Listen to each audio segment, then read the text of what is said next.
After 8 years long back, Champions Trophy is back. So லாஸ்ட்டாக 2017 பார்த்தீங்கன்னா champions trophy இருந்துச்சு. So அதுக்கப்புறம் ஒரு 8 இயர்ஸ்க்கு அப்புறம் பார்த்தீங்கன்னா this year champions trophy is back. So எங்கே நடக்குதுன்னு பார்த்தீங்கன்னா பாகிஸ்தான் அண்ட் துபாய். ஏன் துபாய் அப்படின்னு அடிஷ்னல் மென்ஷன் பண்ணுறேன்னா, India can't play in games in Pakistan. So அதனால் வந்து இந்தியாவோட 6 கேம்ஸ் மட்டும் வந்து துபாயில் ஆடுறாங்க. In case India should through to final should happen at Dubai. Otherwise it happens at all Pakistan. So India games தவிர்த்து மிச்ச எல்லா டீம்ஸும் வந்து பாகிஸ்தானில் தான் ஆடுறாங்க. ஸோ இந்தியா வந்து ஸ்டே இன் துபாய். ஸோ இந்த டோர்னமெண்ட் ஃபுல்லாக ஸோ இந்த சாம்பியன்ஸ் ட்ராஃபி February 19 ஸ்டார்ட் ஆகுது. ஸோ இந்த சாம்பியன்ஸ் ட்ராஃபிக்கான ஒரு சின்ன ஒரு ரிவ்யூ தான் இந்த ஒரு வீடியோ. ஸோ ஒரு 8 இயர்ஸ்க்கு அப்புறம் நடக்கிற ஒரு சாம்பியன்ஸ் ட்ராஃபி. ஸோ நிறைய எக்ஸ்பெக்டேஷன்ஸ் அந்த மாதிரி நிறைய இருக்குது. ஸோ 2017 லாஸ்ட்டாக அந்த சாம்பியன்ஸ் ட்ராஃபியில் பார்த்தீங்கன்னா பாகிஸ்தான் தான் வின் பண்ணாங்க. நவ் டிஃபெண்டிங் த சாம்பியன்ஸ். ஸோ அந்த சீசன் பார்த்தீங்கன்னா இந்தியாவை பீட் பண்ணி சாம்பியன்ஷிப் வச்சாங்க. ஸோ டிஃபெண்டிங் சாம்பியன்ஷிப் அவங்க தான் host also. So Pakistan team மேலே கொஞ்சம் நிறைய எக்ஸ்பெக்டேஷன்ஸ் அந்த மாதிரி நிறையவே இருக்குது. ஏன்னா ஹோஸ்ட் நேஷனுங்கிறதுனால அவங்க மேலே கொஞ்சம் ஒரு ஆடட் அட்வான்டேஜ் கொஞ்சம் இருக்கும். லைக் அந்த இதில் பார்த்த சம் பிளேயர்ஸ் இருக்காங்க. ஸோ ஒரு ஃபக்கர் ஜமானாக இருக்கட்டும், ஒரு பாபர் அசமாக இருக்கட்டும். ஸோ அந்த மாதிரி பிளேயர்ஸ்லாம் இருக்கிறாங்க.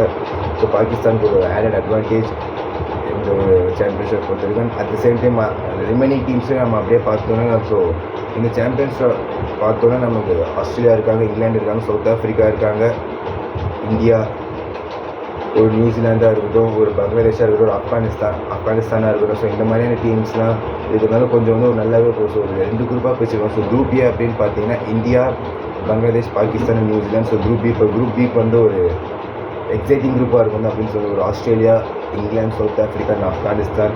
ஸோ இந்த 2 குரூப்பாக தான் இது பண்ணுறாங்க. ஸோ ஃபர்ஸ்ட் மேட்ச் பார்த்தீங்கன்னா host Pakistan to face against New Zealand. So இப்போ இதுதான் ரீசனாக இந்த ட்ரை சீரீஸில் பார்த்தீங்கன்னா நியூசிலாந்து வந்து பாகிஸ்தானை வின் பண்ணி அந்த ட்ரை சீரீஸ் வின் பண்ணாங்க. அது பாகிஸ்தானில் தான். ஸோ நியூசிலாந்து ஒரு ஆட் அட்வான்டேஜ் இந்த ஒரு ஃபஸ்ட் கேம் ஃபேஸ் பண்ணும்போது. ஏன்னா ஒரு பெருசாக அவங்களுக்கு வந்து ஒரு ப்ரெஷர் இருக்குது அந்த ஒரு கேம் பொறுத்த வரைக்கும். ஏன்னா வந்து ஆல்ரெடி இது பண்ண ஒரு கான்ஃபிடன்ஸோடு தான் நியூசிலாந்து வந்து இந்த ஒரு கேம் அப்ரோச் பண்ணுவாங்க. ஸோ இந்தியாவோட ஃபஸ்ட் கேம் அப்படின்னு பார்த்தீங்கன்னா against Bangladesh at Dubai. So Indian teams பொறுத்த வரைக்கும் நம்ம வந்து நிறைய ஒரு இது இருக்குது. ஏன்னா பும்ரா இல்லாததுனால it's a major disadvantage for team India. ஏன்னா ஒரு ஹியூஜ் ப்ளோ தான் அந்த ஒரு பும்ரா இல்லாதது. ஏன்னா ஒரு எக்ஸ்பேக்டட் பிளேயர். லைக் ஒரு ரீசெண்ட் பாஸ்ட்டாக இந்தியன் டீமுக்காக ஒரு நிறையவே ஒரு நல்ல பர்ஃபார்ம் பண்ண ஒரு பும்ரா வந்து ஒரு சாம்பியன்ஸ் ட்ராஃபி மாதிரியான ஒரு டோர்னமெண்ட் இல்லாததுங்க it's a huge blow for team India. So அதை எப்படி வந்து மேனேஜ் பண்ணி இந்தியா வந்து எப்படி பர்ஃபார்ம் பண்ண போகிறாங்கன்னு நம்ம வெயிட் பண்ணி தான் பார்க்கணும். ஸோ அது பதில் பார்த்தீங்கன்னா ஹர்ஷித் ராணாவை கொண்டு வந்துருக்காங்க. பட் ஹர்ஷித் ராணா ஸ்ட்ரைட்டாகவே 11 ஆட மாட்டாங்க மாதிரினா சம் நியூஸஸ்லாம் வருது. So Harshdeep Singh and Mohammed Shami is primary seamers for team. இதே ஒரு தேர்ட் சீமர் ஹார்திக் பாண்டியா அதெல்லாம். ஸோ இதான் இந்தியன் டீம்ஸோட மேபி பெர்முடேஷன் காம்பினேஷனாக இருக்கும். அண்ட் தென் ஆஸ்திரேலியன் டீம் அப்படியே பார்த்தீங்கன்னா ஆஸ்திரேலியன் டீமில் அனதர் ஒரு பெரிய ப்ளோ அப்படின்னு தான் சொல்லுவேன் எனக்கு பொறுத்த வரைக்கும். ஏன்னா ஒரு 3 ஸ்பியர் ஹெட்ஸ் அப்படின்னு சொல்கிற Pat Cummins, Mitchell Stark and Josh hazel 3 பேருமே பார்த்தீங்கன்னா இன்ஜுரினால 2 பேர் வந்து இன்ஜுரினால சொல்லிட்டு ஒரு மிச்சல் ஸ்டார்க் சம் பர்சன்டேஜஸ்னால இந்த சாம்பியன்ஸ் ட்ராஃபி வரல. ஸோ வந்து it's a major blow for Australian team. So எந்த மாதிரியான பர்ஃபார்மன்ஸ் பண்ண போகிறாங்க அப்படின்னு தெரியல. ஏன்னா ஆல்ரெடி பென் குவாஷியஸ், ஆரன் ஹார்டி இந்த மாதிரியான ஒரு யங்கம் இது ஒரு சைடை வச்சு தான் இது பண்ணுறாங்க. ஸோ இந்த மாதிரி ஒரு அப்ரோச் பண்ண போகிறாங்க அப்படின்னு தெரியல. ஸ்டீவ் ஸ்மித் தான் லீட் பண்ண போகிறாரு. ஒரு 3 ஸ்பியர் ஹெட்ஸ் இல்லாமல் இந்த ஆஸ்திரேலியன் டீம் வந்து எப்படி பர்ஃபார்ம் பண்ண போகிறாங்க அப்படிங்கிறத நம்ம வெயிட் பண்ணி தான் போகணும். பட் ஆஸ்திரேலியன் டீமை நம்ம வந்து ஒரு அண்டர்எஸ்டிமேட் பண்ண முடியாது. ஏன்னா நார்மல் டீம் வச்சு கூட அவங்க வந்து ஜெயிப்பாங்க. ஸோ ஆஸ்திரேலியன் டீம் அந்த மாதிரி ஒரு சைடும். ஸோ ஆஸ்திரேலியன் டீமை நம்ம அவ்வளோ ஈஸியாக எடுத்துக்க முடியாது. So and then at the same time England டீமில் பார்த்தீங்கன்னா ஒரு ஜேக்கப் பெத்தலுக்கு இன்ஜுரினா ரூல் அவுட் ஆகிட்டாரு. ஸோ இங்கிலாந்து டீம் நம்ம இந்தியா சீரீஸில் பார்த்து ஆல்மோஸ்ட் அதே ஸ்குவாட் தான் இது பண்ணுறாங்க. ஸோ இங்கிலாந்து டீம் பற்றி பெருசாக ஒரு இது இருக்காது. So for some expectations England team பொறுத்த வரைக்கும் ஏன்னா பிகாஸ் ஆஃப் பட்லர் கேப்டன்சி. ஏன்னா வந்து 3-0 அப்படின்னு இந்தியா கிட்ட ஓடிஐ சீரீஸ் லாஸ் ஆனதுக்கப்புறம் ஒரு சாம்பியன்ஸ் ட்ராஃபி வராங்க. ஸோ வந்து ஒரு பெருசாக ஒரு கான்ஃபிடன்ஸ் லெவல் இருக்காது. ஸோ அதெல்லாம் எப்படி ஓவர் கம் பண்ணி சாம்பியன்ஸ் ட்ராஃபி வந்து இங்கிலாந்து வின் பண்ணுவாங்களா இல்லையாங்க நம்ம வெயிட் பண்ணி தான் போகிறோம். இங்கிலாந்து டீமோட இது. And then South Africa. So ஒரு ICC tournaments already Champions Trophy அடிச்சிருக்காங்க. பட் அதுக்கப்புறம் ஒரு ICC tournament major South Africa இது வரைக்கும் வின் பண்ணதில்லை. ஸோ அந்த ஒரு ஜீன்ஸ் வந்து சாம்பியன்ஸ் ட்ராஃபி பீட் ஆகும் அப்படின்னு பார்த்தீங்கன்னா ஆல்ரெடி ஒரு ரேன் ரிக்கில்டனாக இருக்குது, ஒரு டெம்பா பவுமா, ராசி பல்கசன் மாதிரியான ஒரு நல்ல ஒரு பிளேயர்ஸ் இருக்காங்க. So Ryan Rickelton is in prime ஒரு பீக் ஃபார்மில் இருக்கும்போது அந்த மாதிரி ஒரு ஃபார்மை யூஸ் பண்ணி சவுத் ஆஃப்ரிக்கன் டீம் வந்து ஒரு நல்லா பர்ஃபார்ம் பண்ணி சாம்பியன்ஷிப் வின் பண்ணும் அப்படிங்கிற ஒரு எக்ஸ்பெக்டேஷன் எனக்கு நிறையவே இருக்குது. ஸோ அந்த அப்படியே இன்னொரு டீம் பார்த்தீங்கன்னா ஆப்கானிஸ்தான். மேபி எனக்கு தெரிஞ்சு ஒரு அண்டர் டாக்ஸுங்கிறத தாண்டி கொஞ்சம் அண்டர் டாக்ஸாக இருப்பாங்கன்னு எனக்கு வந்து இந்த ஐசிசி சாம்பியன்ஸ் ட்ராஃபில தோணுது. ஏன் அப்படி சொல்லணும், ஆப்கானிஸ்தான் ரீசெண்டாக நடந்த லைக் 2023 அந்த T20 ஓவர் வேர்ல்ட் கப்பாக இருக்கட்டும், 2025 T20 வேர்ல்ட் கப்பாக இருக்கட்டும், 2 ஐசிசி டோர்னமெண்ட்ஸும் ஒரு நல்லா பெர்ஃபார்ம் பண்ணாங்க. அன்ஃபார்ச்சுனேட் 2023 வேர்ல்ட் கப் செமிஃபைனல்ஸ் போகிறதுனால ஒரு almost gave a good fight against other teams. ஒரு எஸ்பெஷலி பார்த்தீங்கன்னா ஒரு பாகிஸ்தானுக்கு அகேன்ஸ்டாக இருக்கட்டும், இங்கிலாந்து அகேன்ஸ்டாக இருக்கட்டும், அந்த கேம்ஸ் நல்லா பண்ணாங்க.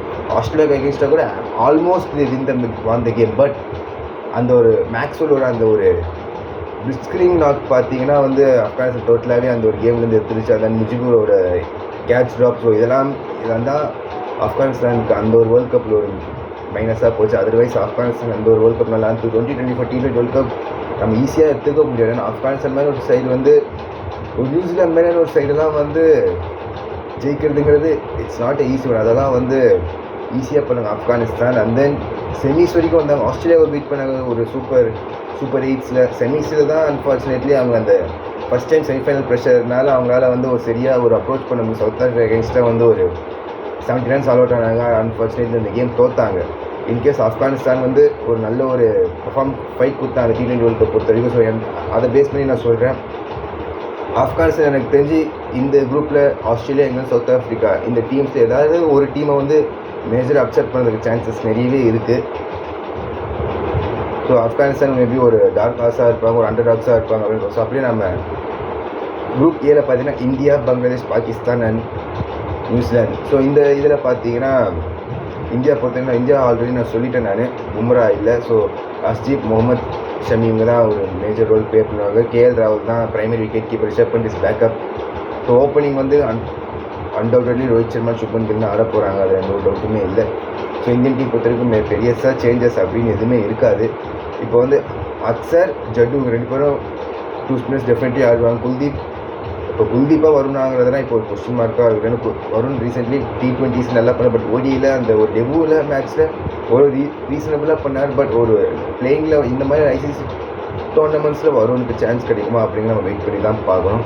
ஆனால் அந்த சேம் டைம் பாகிஸ்தான் பார்த்தீங்கன்னா பாகிஸ்தான் ஒரு டீசெண்டான ஃபார்மில் தான் இருக்காங்க. ஏன்னா வந்து ஒரு ஆஸ்திரேலியாவில் போய் ஒரு ODI சீரிஸ் வின் பண்ணியிருக்காங்க. ஸோ அந்த சேம் டைம் ட்ரை சீரீஸில் அவங்க வந்து பாகிஸ்தான் தோறும் சவுத் ஆஃப்ரிக்கா அகைன்ஸ்ட் ஒரு 350 ரன்ஸ் சேஸ் பண்ணி ஒரு நல்ல ஒரு அவங்களுக்கும் ஒரு பாசிட்டிவிட்டி அண்ட் சம் கான்ஃபிடன்ஸ் இருக்குது. பாகிஸ்தான் டீம் பொறுத்த வரைக்கும் அவங்களுக்கும் இந்த சாம்பியன்ஸ் ட்ராஃபியோட ஒரு பாசிட்டிவாக தான் அப்ரோச் பண்ணுறாங்க. ஏன்னா ஒரு ஹோஸ்ட் நேஷன்ஸ்க்குனால அவங்களுக்கு அந்த ஒரு ஆடட் அட்வான்டேஜ் இருக்குது பாகிஸ்தான் பொறுத்த வரைக்கும். ஆனால் அட் த சேம் டைம் பங்களாதேஷோ என்ன சொல்லணும், நம்ம வந்து பெருசாக நம்ம வந்து அவுட் ரைட் பண்ண முடியாது. ஏன்னா அவங்களும் வந்து நிறைய மேஜர் அப்செட்ஸ் வந்து பாஸ்டில் பண்ணியிருக்காங்க. எஸ்பெஷலி ஃபார் இந்தியா, இங்கிலாந்து அந்த மாதிரி டீம்ஸ்லாம் அப்செட்ஸ் பண்ணியிருக்காங்க, நம்ம பார்த்துருக்கோம். ஸோ பங்களாதேஷை நம்ம ஈஸியாக எடுத்துக்க முடியாது ஒரு டோர்னமெண்ட் தான். தென் நியூசிலாந்து லைக் எப்போவுமே ஒரு ஐசிசி டோர்னமெண்ட்ஸ் வந்து ஒரு அண்டர் டாக்ஸாக இருப்பாங்க. இப்போ பார்த்து நிறைய டீம்ஸோட ஃபேவரட்ஸாக இருக்காங்க, இன்க்ளூடிங் மீ ஆல்சோ. ஏன்னா எனக்கும் வந்து நியூசிலாந்து டீம் பிடிக்கும். ஏன்னா அவங்களோட பிராண்ட் ஆஃப் கிரிக்கெட், அவங்க ஆடுற விதம், அவங்க அந்த இதெல்லாம் எனக்கு ரொம்பவே பிடிக்கும் நியூசிலாந்து டீம் பொறுத்த வரைக்கும். ஸோ நியூசிலாந்து டீம் பொறுத்த வரைக்கும் பார்த்தீங்கன்னா கேன் வில்லியம்சன் வந்து T20 வேர்ல்ட் கப் அப்புறம் கேப்டன்சி இது பண்ணதுக்கப்புறம் மிச்சல் சாண்டர் அந்த கேப்டன்சி எடுத்ததுக்கப்புறம் ஒரு நல்ல ரீசனபிளாக பண்ணிட்டு இருக்காங்க ஒரு ஃபாஸ்ட்டாக. ஸோ ஒரு ஐசிசி டோர்னமெண்ட் பொறுத்த வரைக்கும் Mitchell Santner is first appointment as a captain. So எப்படி பண்ணுவோன்னு வெயிட் பண்ணி தான் பார்க்கணும். ஆனால் அந்த சென்ட் அதை தவிர்த்து பார்த்தீங்கன்னா டெவன் கான்வே இருக்காங்க. ரச்சின் ரவீந்திரா ஒரு மேஜர் இன்ஜுரிக்கு அப்புறம் ஆட போகிறாரு. ஸோ ரச்சின் ரவீந்திராவோட form it's very crucial. Then Kane Williamson is back to form. ஒரு SI20 பார்த்தோம் நல்ல ஒரு பர்ஃபார்மன்ஸ் கொடுத்தாரு. அந்த சேம் டைம் பார்த்தீங்கன்னா அந்த ட்ரை சீரீஸ்லேயும் பார்த்தோம் ஒரு century against Pakistan. So Kane Williamson is prime form. Kane Williamson form is very important for New Zealand team.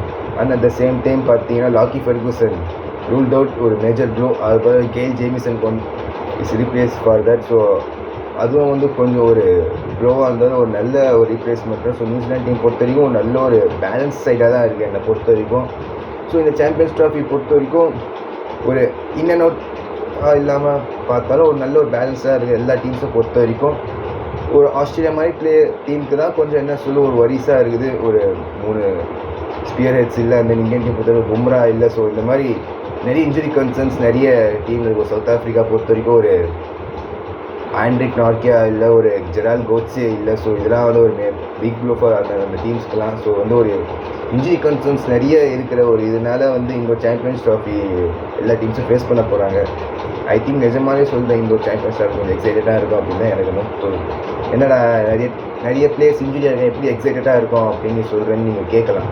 But என்னை பொறுத்த வரைக்கும் இந்த மாதிரி சுச்சுவேஷனில் தான் அந்த பிளேயர்ஸோட பொட்டென்ஷியல் வெளில வரும். ஏன்னா ஒரு வீக் பிளேயர்ஸ் இல்லாதபோது அந்த ப்ரெஷர் அவங்க எப்படி ஹேண்டில் பண்ணுறாங்க, அந்த சேம் டைம் அந்த ரிமைனிங் அந்த பவுலர்ஸ் அண்ட் பிளேயர்ஸை வச்சு அவங்க எப்படி வந்து அந்த ஒரு கேமை வந்து அப்ரோச் பண்ணுறாங்க அப்படிங்கிறதெல்லாம் நம்ம பார்க்கறது கொஞ்சம் இன்ட்ரெஸ்டிங்காகவும் இருக்கும். ஸோ அந்த அப்ரோச்சில் தான் இப்போ எல்லா டீம்ஸும் பண்ண போகிறாங்க என்ன ஃபோர்த் கமிங் சாம்பியன்ஸ் ட்ராஃபியில்.